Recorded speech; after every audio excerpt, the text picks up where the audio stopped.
All right, let's dive right in. Today, we're unpacking the incredibly intense combat experiences of retired Navy SEAL Jason Redman. In this explainer, we're going to explore how extreme military conditioning translates into this unshakable mental resilience. Because Redman's story, well, it isn't just a military breakdown, it's really a profound look at human endurance. We'll be looking closely at the specific tactics, the gear, and the psychological frameworks that actually allow someone to survive the absolute worst case scenarios. 8. Just think about that number for a second. That is how many times Jason Redman was shot during a chaotic ambush in Iraq. He was leading a team through this really thick vegetation to secure an Al Qaeda leader, and his medic accidentally stepped on an enemy fighter. Instantly, the whole area erupted into a point blank gunfight, and two enemy machine guns zeroed in directly on Redmond. He was struck 8 times, taking these just devastating hits to his arm and his face. So that really begs the question, right? How on earth do you survive a machine gun ambush at just 45 feet? I mean, to understand how someone takes machine gun fire to the face and arm while literally lying on their back, watching glowing tracer rounds cut through the air directly overhead like laser beams, we have to look at the brutal, systematic conditioning that kept him alive. Because it wasn't just luck, it was this deeply ingrained physiological and mental response. Section 1. Forging a Navy SEAL. Breaking down the human body and mind. To really understand that survival instinct, let's start with the training that builds the foundation for the absolute worst-case scenario. And the crucial point here is the staggering 80% failure rate. That means only 2 out of 10 candidates actually make it through what is widely considered the hardest training in the U.S. military. This 7-month pipeline, it's designed specifically to break you mentally long before it ever breaks you physically. You are constantly wet, coated in sand, freezing cold, and just pushed to the absolute brink. And the reality of Hell Week perfectly illustrates why SEALs can survive extreme trauma. I mean, candidates get an average of just 3 hours of sleep for the entire week. They're covering 200 miles on foot while carrying these 400-pound sand-filled rubber boats right on their heads. They endure what's known as surf torture, lying in freezing ocean water until they literally border on hypothermia. Redman actually recalls the sleep deprivation being so severe that he hallucinated fences in the middle of the open ocean, and even fell asleep while actively running down the beach. But what this teaches candidates is absolutely profound. The human body can endure 10 times more punishment than the brain thinks is possible. Which brings us to a concept called violence of action. It's fascinating because it shows how SEALs transition from simply enduring pain to actively dominating a chaotic environment. It's not just about surviving, it's about unleashing a concentrated flurry of violent activity, massive amounts of firepower and targeted shooting in a tiny window of time. The whole goal is to just completely overwhelm the opponent. Redman points out that this is the defining trait of special operations, the ability to compartmentalize that intense fear of death so your mind can perfectly execute complex tasks. They train for the absolute worst, right? Injured teammates, leadership being eliminated, overwhelming odds. They accept death as a real possibility before the mission even begins, which paradoxically frees up their minds to operate at 95% efficiency, even right in the middle of a blazing firefight. Section 2. Anatomy of Combat Gear. What 30 pounds of equipment can and can't do.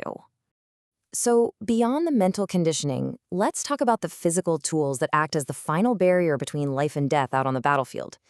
Breaking down Redman's 25 to 30-pound gear setup, body armor is incredibly effective, but, it has hard limits. A level 4 hard armor plate will stop a handgun at close range 100% of the time, but a machine gun at 45 feet? That pushes this technology to its absolute limit. Redman actually took a machine gun round off his right side plate, and that saved his life. But he also took rounds to his arm and his face, exactly where the armor doesn't cover. And this brings up a really sobering reality. Despite all that elite training, 30 pounds of advanced gear, and intense preparation, combat is completely unpredictable and, honestly, fundamentally unfair. A single millimeter difference in a bullet's trajectory changes everything.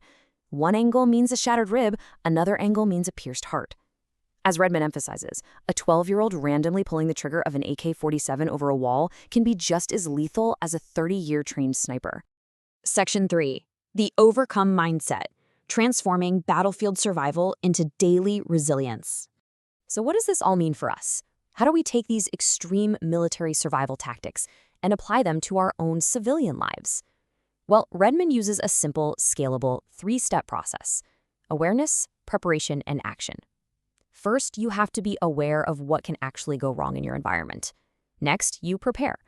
For example, if SEALs are operating deep behind enemy lines without a clean water supply, they condition their bodies to local bacteria well in advance. And finally, action, executing the plan when things inevitably fall apart. This exact framework isn't just for combat. Redmond applies it to everyday business failures and personal setbacks so he doesn't freeze up when adversity strikes. And this brings us to the emotional core of this explainer. Following his ambush, Redmond was lying in a hospital bed, physically broken. His face was shattered, his orbital floor was vaporized, and he was facing the very real potential amputation of his arm. People were coming into his room feeling sorry for him. But in that exact moment of incredibly painful recovery, he made a choice. He absolutely refused to be defined by his injuries. He realized that a military mission couldn't save his mind anymore. He needed a personal mission. And that choice manifested into a literal sign he posted on his hospital room door.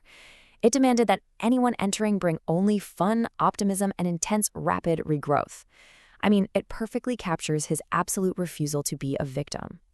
By demanding that specific kind of energy, he transformed his tragedy into a brand new personal mission. This sign became so powerful it was actually later cited by the Secretary of Defense and the First Lady. It was his way of actively leading himself out of the darkness. Section 4. Global Threats and Warfare, a Veteran's Geopolitical Perspective. Now let's objectively examine how Redmond's intense combat experiences shape his worldview on modern global conflicts.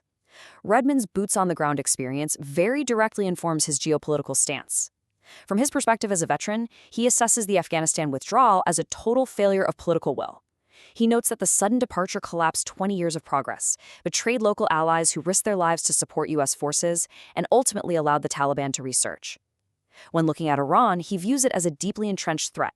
And this is highly personal for him. He lost teammates in 2007 to EFPs.